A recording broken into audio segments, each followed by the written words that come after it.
ये मॉडल जो आपने देखा एक एटीएम मशीन का मॉडल है और ये बाड़मेर ज़िले की शिव तहसील के हड़वा ग्राम पंचायत का एक बच्चे ने मॉडल बनाया, एटीएम का मॉडल बनाया और देखिए किस तरह से काम करता है। इसी बच्चे से जानेंगे। क्या नाम है जी आपका? मेरा नाम भरत है। अच्छा, कौन सी क्लास में पढ़ते हो? मैं 10th कक्षा में पढ़ता हूँ। अच्छा, क्या बनाया आपने ये?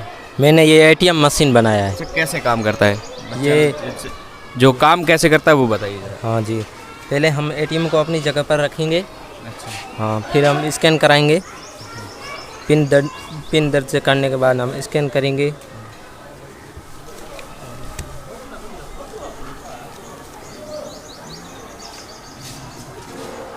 बाद में पैसे आएंगे। देखिए किस तरह से एटीएम मशीन काम कर रही है। यहाँ पर जो हूबहू एटीएम मशीन काम करती है उसी तरह से ये एटीएम मशीन काम कर रही है। और इसके बाद में एक और चीज़ है इसके पास में, आप देखिए यहाँ पर नंबर लिखे हुए 10, 2 और 1। ये क्या चीज़ है? ये सिक्कों का भी है। यहाँ से हम सिक्के डालेंगे तो यहाँ से अपने अपने कॉलम में जाएंगे। अपने अपने 10 का है 10 का, 2 का है 2 का और 1 का है 2 का। 10 का 10 में, 2 का 2 में, 1 का 1 में। अच्छा, चलिए इसे कैसे काम करता है ज़रा बताइए। यहाँ से हम डालेंगे और अपने अपने कॉलम में जाएंगे। इसमें खांचे बने हुए हैं।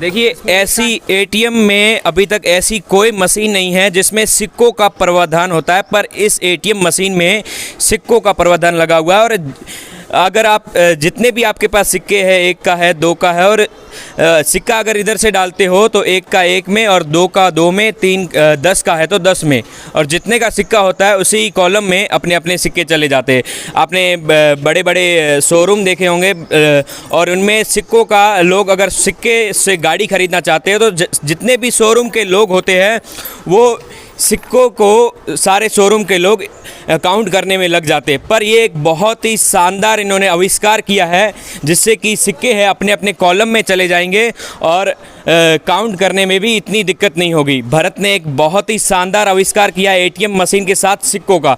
यहाँ पर उनके अध्यापक है, किस तरह से इस जो एक निर्माण किया है उसके बारे में जानकारी लेते हैं। सर, क्या नाम है आपका? जी, कमल किशोर कुमावत, प्रधान अध्यापक स्कूल का।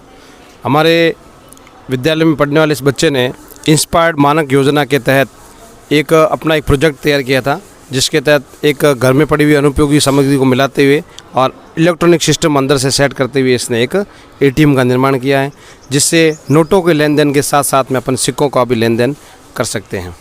देखिए यहाँ पर जो अध्यापक है इनकी आप एक बार नज़र घुमाएंगे विद्यालय की ओर।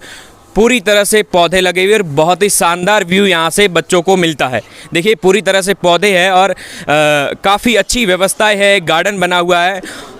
और अभी हम बात करते हैं, सर आपकी विद्यालय में कितना नामांकन है? अभी आज की डेट में हमारे विद्यालय में 460 का नामांकन है। और इससे पूर्व जब सेकेंडरी था तब भी हमारे विद्यालय में नामांकन लगभग 450 के आसपास था। अच्छा, अभी आप भरत का एक वीडियो भी देख रहे होंगे, खूब वायरल हो रहा है। भरत, आपका वीडियो वायरल हो रहा है, कैसा लग रहा है आपको? मुझे बहुत अच्छा लग रहा है, मुझे खुशी हो रही है क्योंकि मेरा राष्ट्रीय स्तर पर चयन हुआ है, राज्य स्तर पर भी हुआ है। अच्छा, सरकार की तरफ से कोई मदद मिली है? हाँ, मदद मिली है। अभी पहले 10,000 मिला था, अभी 25 मिलेगा कह रहा हूँ।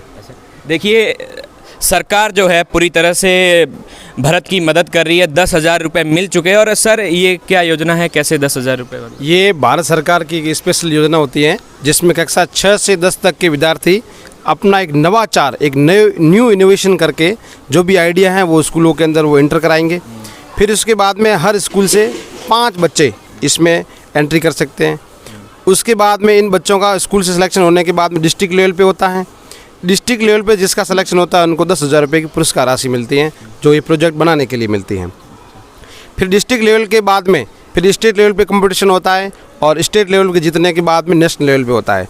तो इस भरत ने हमारे विद्यालय से नेशनल लेवल पे अपना कदम रख दिया है। अब हिंदुस्तान के टॉप 100 लड़कों में से वापस कंपटीशन होगा और हमें आशा ही नहीं, पूर्ण उम्मीद है कि इस बच्चे का हिंदुस्तान के टॉप 100 बच्चों में से भी चयन हो जाएगा। भरत, आपको ऐसे फ़ोन भी आ रहे हैं, क्या लोग आपकी मदद करना चाहते हैं? हाँ, बहुत फ़ोन आते हैं, रोज़ फ़ोन आते हैं। कहाँ से? हैदराबाद से, बम्बई से, हाँ, बार बार से फ़ोन आते हैं।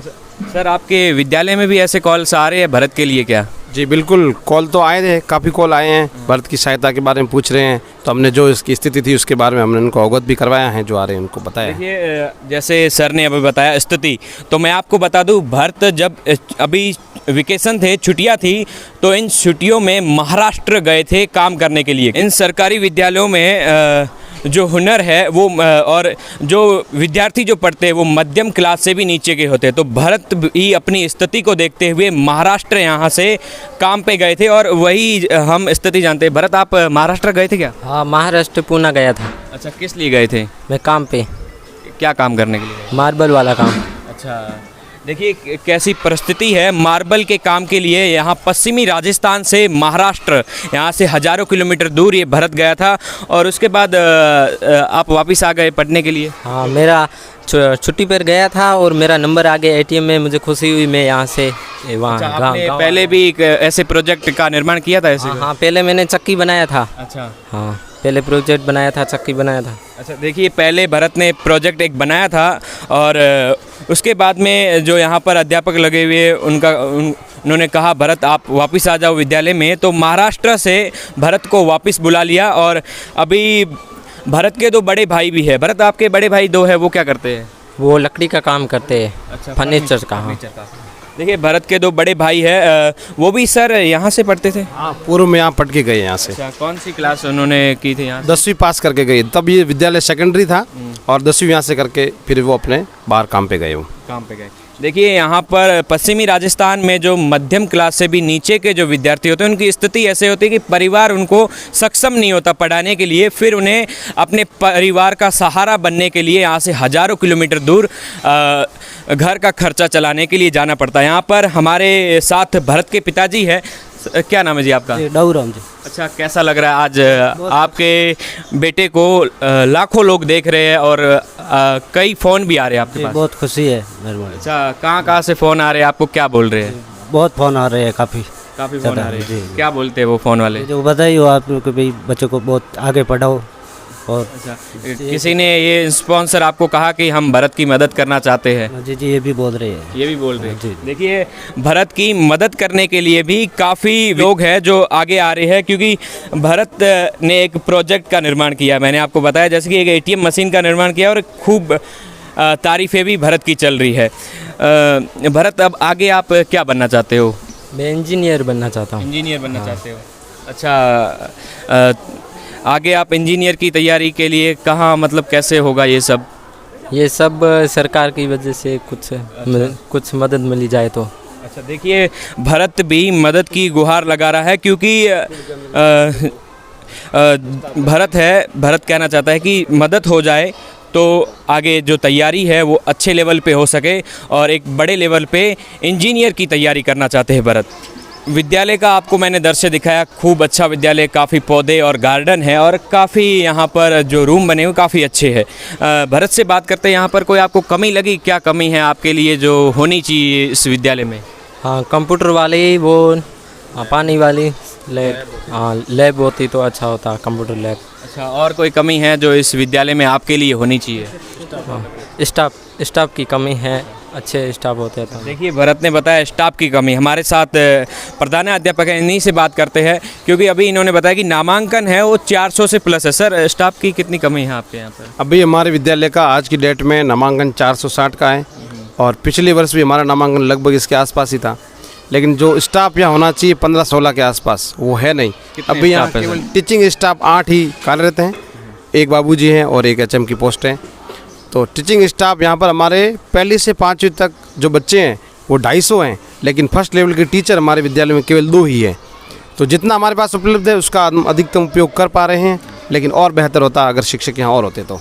देखिए जैसे प्रधानाध्यापक ने बताया कि यहाँ पर स्टाफ की कमी है और इसी कमी को देखते हुए काफ़ी बच्चे हैं जो ऐसे प्रोजेक्ट का निर्माण कर रहे हैं और स्टाफ की कमी के कारण जो ध्यान है वो भी कम जा रहा है, क्योंकि काफ़ी बच्चे स्टाफ की कमी के कारण पढ़ भी नहीं पाते हैं, क्योंकि ज़्यादा नामांकन है और जो स्टाफ है वो इधर उधर ही रहता है कमरों में। मैं दिनेश कुमार, कैमरामैन इकबाल खान के साथ।